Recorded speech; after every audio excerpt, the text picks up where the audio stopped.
Salut tout le monde, bienvenue dans cette toute nouvelle vidéo, j'espère que vous allez bien. Attention mesdames et messieurs, cette vidéo contient du spoil. Si vous n'avez pas vu les Dracofeu de la prochaine édition, à savoir Flamme Obsidienne EV3, que ce soit en japonais ou en français, quittez cette vidéo, quittez-la, parce que vous allez voir les Dracofeu. Aujourd'hui on se retrouve dans une nouvelle vidéo avec un petit truc. Je vous propose une vidéo quotidienne tous les 300 pouces bleus. C'est-à-dire si cette vidéo elle atteint 300 likes, genre très rapide, genre 1 heure, 2 heures, 3 heures, je tourne une vidéo pour demain, direct, voilà. Alors, hop, je vais reprendre mon petit trackpad. On est encore une fois sur Pokécardex. C'est pas de placement, c'est juste que c'est trop bien. Du coup, attention, vous êtes là. Je vous présente le premier. Je vais vous montrer les deux. Voici les deux prochains Dracofeu révélés à l'heure où je vous tourne cette vidéo sur Flamme Obsidienne. Bon. Je vais être honnête avec vous. C'est des Dracofeu Terra Crystal. Terra Crystal, ça correspond à quoi? C'est la nouvelle forme d'évolution disponible dans les jeux Pokémon, notamment la forme Terra et Terra Crystal. Ça leur permet en gros de power up pendant quelques tours et de devenir bien plus fort. Donc on a une première version du Terra, vous avez vu c'est marqué Terra en haut à droite, du Dracofeu, et une deuxième version du Terra Crystal du Dracofeu. Donc déjà, on est là pour... On veut changer. Donc moi, je veux savoir si vous êtes plus fan de la Terra, de la version Terra, ou de la version Terra Crystal. Terra Crystal, c'est la Gold. Terra, c'est la, on va dire... C'est pas une Rainbow. C'est pas une Rainbow, hein. C'est pas une Rainbow, mais voilà. Donc, moi, je vous livre direct mon avis. Déjà, alors, ma préférence, c'est très clairement la première. Je trouve que la première, elle est plus stylée. Les ailes comme ça de cette couleur comparé à la deuxième où les ailes elles sont pas très claires, tu vois, sont toutes les couleurs, c'est un peu bizarre. Donc très clairement j'ai une préférence pour la V1. On va dire que la V1 c'est la version argentée et la V2 c'est la version gold. Très clairement la V1, je rappelle c'est le même Pokémon, la même carte, la même forme, sauf que c'est pas la même illustration, hein, tout simplement.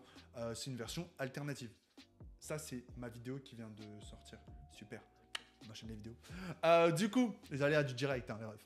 Du coup, très clairement, c'est la première qui a ma préférence. Maintenant, est-ce que j'aime bien ces Dracofeu-là ou pas? Allez, je vous livre mon avis. Personnellement, je suis très curieux de les avoir en main. Pour voir un peu, des fois, tu sais, quand tu as une carte en main, les reflets, etc., change ta perspective de la carte et ton appréciation. Néanmoins, je ne suis pas un ultra fan. Si en fait, je dois tout simplement comparer, me dire des Dracofeu, dernièrement, on en a eu des très beaux, donc c'est fini pour le spoil. Donc ce que je vais faire, c'est que je vais revenir sur Pokécardex et vu qu'on est en train de débattre ensemble sur la beauté du Dracofeu, j'aimerais vous montrer quand même un Dracofeu dans un autre style, mais qui est quand même très beau, à savoir le Dracofeu de 151, qui sortira juste après. Ce sera l'équivalent en français Pokémon 3.5. Déjà, si je devais choisir, personnellement, est-ce que vous choisissez un des Dracofeu Terra Crystal ou le Dracofeu de 151? Donc ça, vous pouvez me le dire en commentaire. Personnellement, mon choix se portera toujours sur le Dracofeu de 151. C'est pas le seul beau Dracofeu qu'on a eu dernièrement. Je vais remonter un petit peu les séries et tout simplement me rendre sur Star Étincelante. Pour rappel, dans Star Étincelante, on a quand même eu le droit à une masterclass un peu vite oubliée selon moi, un peu encore sous-côté, qui avait bien monté et qui est bien redescendu, à savoir le Dracofeu V alternatif, qui est quand même une carte qui est incroyable, qui a, elle, par contre, explosé en japonais, hein, qui vaut très cher, hein, on passe les 800 € maintenant en japonais, alors qu'elle valait beaucoup moins que ça à la sortie, elle valait beaucoup moins cher que le français, comme quoi, hein, les marchés, des fois, c'est difficile de prédire l'avenir. Néanmoins, je pense que cette carte, elle remontera, parce que c'est un très beau Dracofeu, et un très rare Dracofeu aussi. On a un autre Dracofeu, bon, là, c'est un Dracofeu Rainbow aussi dans cette édition, donc c'était encore différent. Là, c'est pas pareil, c'est pas la même cam. On va dire que c'est pas la même cam, mais on pourrait un peu comparer quand même, hein. C'est pas la même cam, mais on pourrait un peu comparer quand même. Dans Célébration, on va pas regarder parce qu'on a eu la réédition, hein, du Dracofeu classique. Et après, à ma connaissance, dans mes souvenirs, on n'en a pas eu. Hein. Même dans Zénith Suprême, sauf erreur de ma part, on n'avait pas de Dracofeu. Donc, après, voilà, des fois j'oublie un peu. Donc du coup, je vais retourner sur cet article. Attention, spoil, attention, vous allez être leak. Donc très clairement, ces Dracofeu, moi, ils me hype pas à 3000%. Tout simplement parce que si demain tu me dis, est-ce que tu préfères avoir un Dracofeu Terra Crystal ou est-ce que tu préfères avoir un Dracofeu des 151 ou de Star étincelante? Je vais direct choisir le Dracofeu des 151 ou de Star étincelante. Donc, vraiment, modérez vos avis en commentaire en mode... Enfin, me dites pas, ouais, t'abuses, t'es nul et tout, t'aimes pas. Non, on n'est pas forcé, tu vois. C'est pas parce que c'est Dracofeu qu'il faut aimer la carte. Donc, on a quelques autres spoils qui ont été révélés, mais on va pas rentrer dans le détail, ils sont pas significatifs. Et du coup... Je me suis même posé une question. Je me suis dit, bah imagine, ces Dracofeu-là, ils rencontrent pas le succès escompté. Je pense que très clairement, la version, la première, la V1, là, a plus de chances de rencontrer du succès que la deuxième en gold. Mais si ce Dracofeu rencontre pas un succès, ben ça pourrait faire que l'édition, elle cartonne pas. Alors que pourtant, Flamme Obsidienne, c'est quand même assez attendu, tu vois. On est quand même sur une... Il y a quand même une hype. Tu vois, il y a quand même une hype liée aussi au 151, liée à plein de trucs. Donc, est-ce que la hype va chuter pendant cette édition? Est-ce que les gens vont véritablement aller chercher le Dracofeu, tu vois? Est-ce qu'on va être vraiment à la chasse du Dracofeu?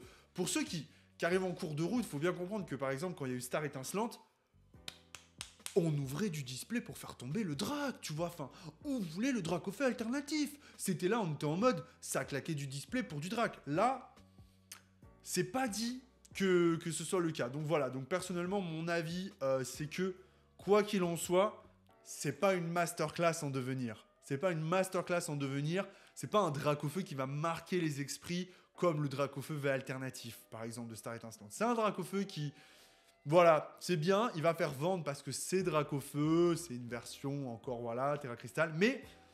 Personnellement, ça vaut pas un bon vieux Dracofeu. Donc, je suis un petit peu déçu de ces Dracofeu.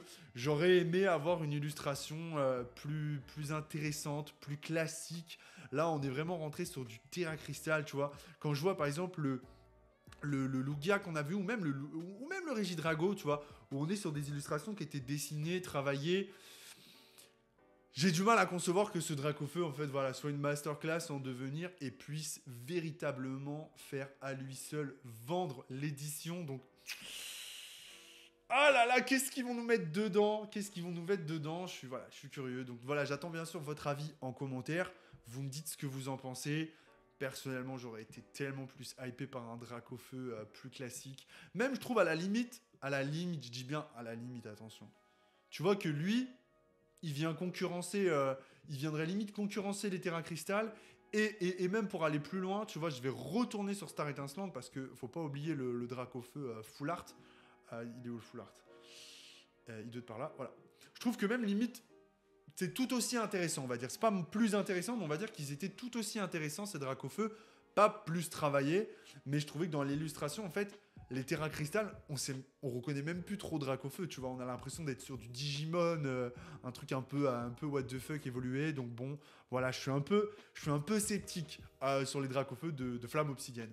Donc bien sûr, ben, comme toujours, dans ces petits podcasts débriefs ensemble, là, c'est pas du travailler, hein, c'est des petites vidéos comme ça entre vous et moi. J'aime bien ce format parce qu'il est assez chill et je peux tourner plus facilement, monter plus facilement. J'attends votre retour, voilà. J'attends ce que vous allez penser et dites-moi voilà, quel Dracofeu vous préférez et si oui ou non bah, les Dracofeu Terra et Terra Crystal vous hype.